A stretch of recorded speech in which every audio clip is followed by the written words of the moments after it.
ప్రైజ్లాడ్ అందరికీ. ఇప్పుడు నేను ఏదైతే పాట పాడుతున్నానో అది మీకు నచ్చినట్టయితే లైక్ చేయండి, షేర్ చేయండి. నెక్స్ట్ పాట కోసం కామెంట్ చేయండి. మార్గం నీవే, సత్యం జీవం నీవే, జీవించుటకు ఆధారం నీవే.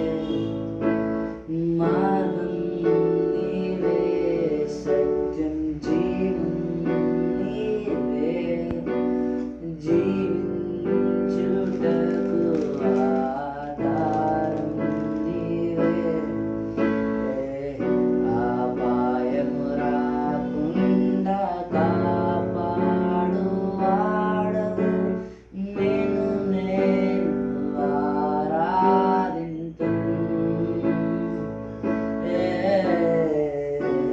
అపాయము రాకుండా కాపాడు వాడవు, నేను ఆరాధింతును.